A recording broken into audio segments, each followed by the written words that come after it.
Sitting inside the dining room, eating his breakfast, Han thought about how time had flown by since his first day in Academic City. A little over a month has passed by since he had ventured into that nest inside the ruins. Walking around the city still seemed like something out of a dream. It felt like he was living inside of an anime where the main character was sent off to a fancy world and becomes the hero to defeat the Demon Lord. The convenient thing was that he didn't need to go through the tedious grinding and face off against a powerful force. There were elements commonly seen in this genre, like monsters and beastmen. Though he did miss Earth, related to the normalcy of it compared to a fancy world, Han imagined that it wouldn't be long until he could accept it. Compared to an anime or light novel, Han knew that he wasn't stuck in the current world. If there came a time when he became bored, he could always change to a different world or reality. Classes had proceeded similarly to what he experienced on Earth. They learned various aspects of this world and developed stronger connections with one another. Many assignments required him to work in a group, helping to create bonds between him and other students. Though he admitted that he became closer to many of the students, most of the nobles were still standoffish. They tend to stick to their kind instead of mingling with commoners. Han started to notice that there was some friction between the noble class and the commoner class. When he first started at the academy, Han was impressed by how everyone tried to interact with one another, but this seemed to have changed. Talking with Celestra would have helped him understand what was happening, considering she was a noble. But she was currently off developing her skills as an adventurer. There were a few times where he had the opportunity to meet with her and talk about how she was doing. Though her rank didn't increase, her skills appeared to be more polished. The way she walked demonstrated an improvement in her movement, making her look like a skilled fighter. There was no longer an air of arrogance she had back when they were in that monster nest. In addition to Helania, Queen, and Brittany, both jungle sisters, Annapolis and Arasia, were staying in the city. Initially, their presence was somewhat surprising to the residents, even with the other beast people, but after several weeks passed, people seemed to become more accustomed towards them. With their beauty, the sisters attracted a lot of attention, especially from nobles.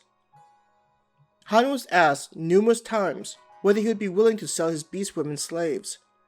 He was surprised about this, but after talking with some of the more reasonable nobles, he learned that most beastmen worked as servants or as slaves. Beastmen societies were built on the survival of the fittest paradigm, so families that were unable to survive would sell themselves into slavery. There were also underground markets that sold illegal slaves, who were captured in raids. This led many to think that Han owned the Jungle Sisters. Concerning some of the more persistent nobles, Han had to deal with them more directly. Once word spread around, Han didn't need to concern himself with arrogant nobles. It did bother him that many of the beastmen that worked inside the city were slaves, but considering that it wasn't his business to cast judgment, he left it alone. "Master, how was your breakfast?" Brittany asked him in a cheerful voice.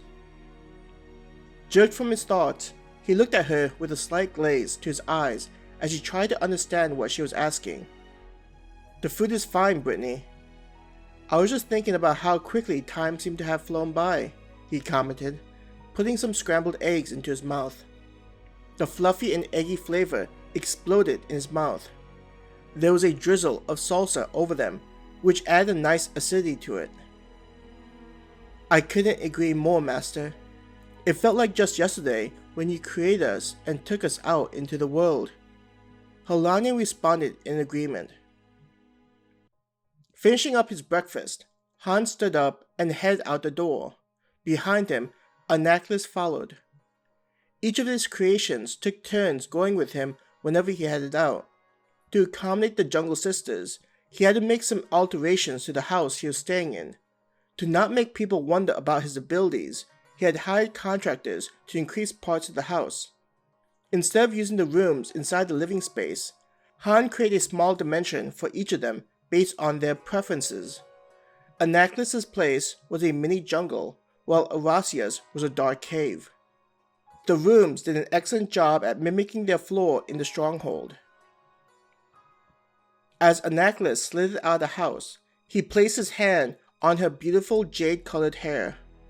Sometimes in the sun, Anaklus's hair seemed to sparkle. Anaklus blushed as Han played with her hair.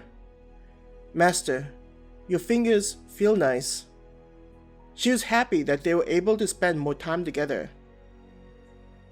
"You are stunning," Han said to her, admiring how he was able to create such an amazing beast woman. He never understood how the humans in this world treated beast people as horribly as they did, considering how wonderful they were. Her tail slowly wrapped around him, pulling Han towards Anaklus, who gave him a hug. Han could feel her smooth skin on his face as she buried it between her mounds. "You are so kind to all of us, Master. As I spent time inside of this city, I understand how lucky we are to have you. Many other beast people are treated with contempt by humans, and though calling you a human is like comparing the distance between the heavens and the earth, it still brings us feelings of love the way you are so gentle and kind." Her voice was bubbling with emotions as she held Han in her arms. Feeling Anaklus's tail wrapped around him made him understand her feelings. Though she was one of his creations, it wouldn't be surprising that she would compare herself with other beast people. As time passed, Han noticed that his creations were becoming slightly independent of him, though they still were fiercely loyal to him. Looking up into her face, Han placed a hand on her cheek and said, "You are precious to me, so of course I will treasure you. I do not think of you as just one of my creations, but also a part of me. If you were not by my side, I do not know how I would handle it. Just because I formed you, I do not see any of you as being expendable." Her jade eyes began to moisten as tears slowly flowed down her flawless face. Lowering her head, she pressed her lips against his. It felt like time was halted as they conveyed their emotions to one another.